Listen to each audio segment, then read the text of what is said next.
Hello மக்களே, welcome back to our channel. நான் அவங்க திருச்சி பையன். நான் உங்க மதுரை பொண்ணு. இவனுங்களை என்ன சொல்றதுன்னே சத்தியமா தெரிலங்க. தமிழ் தலைவாஸ் இல்ல இவங்க இன்னொரு ஆர்சிபி அப்படிதாங்க சொல்லணும்.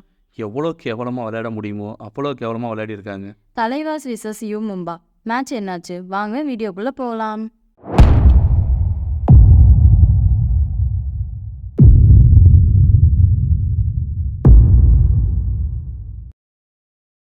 மேட்ச் ஆரம்பிக்கிறதுக்கு முன்னாடி நம்ம கோச் சேரலாதன் நல்லா வாய்க்கிலே தான் பேசினார். நான் நல்லா ட்ரைனிங் கொடுத்துருக்கேன், அண்டர்ஸ்டாண்ட் பண்ணியிருக்கேன் அப்படி இப்படின்னு. ஆனால் என்ன ஒன்று, மேட்ச்சில் பருப்பு தான் வேறவே இல்லை. ஆர்சிபி எப்படி நல்ல பேர் சேலத்துக்கு வாங்க மாட்டாங்களோ, வாங்கினாலும் அவங்கள சரியா யூஸ் பண்ண மாட்டாங்களோ. அது போல தாங்க தலைவாசம். 2.5 கோடிக்கு சச்சின் சத்தியமாக ஒர்த்து இல்லைங்க. லாஸ்ட் சீசன் நம்ம டீம் அட்டாக்ல ஓரளவுக்கு ஸ்ட்ராங்காக தான் இருந்துச்சு, டிஃபென்ஸில் தான் சுமார். அப்போ ஏலத்தில் என்ன பண்ணியிருக்கணும், நல்ல டிஃபெண்டர்ஸ்க்கு வந்து பார்த்திங்கன்னா ரேட் கொடுத்து வாங்கியிருக்கணும். ஒரு ஃபசல் அத்ரச்சரி இல்லை முகமது சதோலி.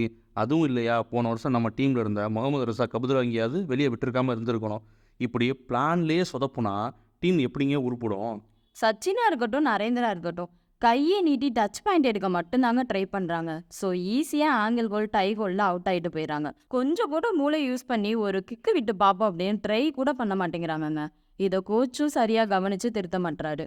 நேற்று நடந்த மேட்ச் எல்லாம் வேதனையின் உச்சம் அப்படி தாங்க சொல்லணும். அதை டீட்டெயிலாக பேசினா கூட எனக்குலாம் பிபி ஏறுது. சப்போஸ் வேறு ஏதாவது பேசிடுவோன்னு வருத்தமாக கூட இருக்குது. 7-8 1 பாயிண்ட் லீடிங்கில் தான் யூமும்பா இருந்தாங்க. அதுக்கப்புறம் ஆரம்பிச்சிச்சு பாருங்கள், சட்டுன்னு நம்மளை ஆல் அவுட் பண்ணாங்க. அவங்க 7-19 போயிட்டாங்க.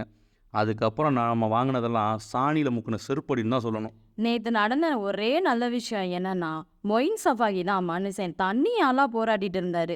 ஏன் இவரை ஸ்டார்டிங்லேயே மெயின் 7ல் எடுக்க மாட்டேங்கிறாங்கன்னு கோச்சுக்கு தாங்க வெளிச்சம். நேற்று நடந்த இன்னொரு நல்ல விஷயம் என்னன்னா, சாயுல் குலியாவை வெளியில் உட்கார வச்சதான். மனுஷன் ரைட் கார்னரில் இருக்கார்.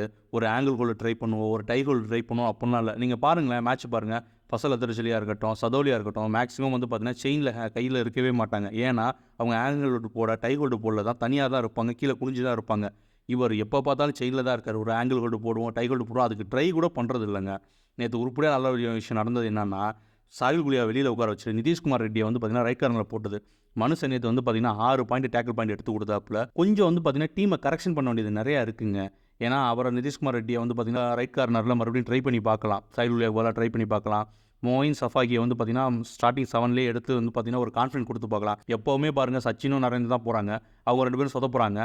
கடைசியில் வந்து பார்த்தீங்கன்னா ஒரு பாயிண்ட் விழும்போது ஒரே ஆள் இருக்கும்போது சரி ரைடருக்கு ஒரு ஆள் தேவைப்படுது.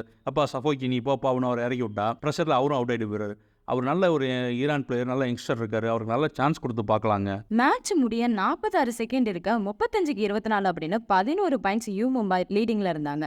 சஃபாகி சூப்பர் ரைட்ல ஆல் அவுட் பண்ணி 5 பாயிண்ட் எடுக்க கடைசியில் ஒரு வழியா தலைவாஸ் 35க்கு 31 அப்படின்னு 4 பாயிண்ட்ஸ் டிஃப்ரெண்ட்ல ஓரளவுக்கு கௌரவமாக தோத்துருக்காங்க. தமிழ் தலைவாஸ்க்கு நெக்ஸ்ட் மேட்ச் பெங்கால் வாரியர்ஸ் கூட இருக்குது.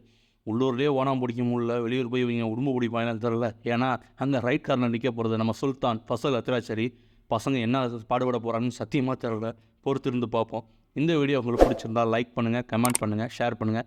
இது போல் கபடி ரிவ்யூஸ்க்கு எங்களுடைய சேனலை சப்ஸ்கிரைப் பண்ணுங்கள். மறக்காமல் பக்கத்தில் இருக்க பெல் ஐக்கானை கிளிக் பண்ணிடுங்க. நன்றி, வணக்கம்.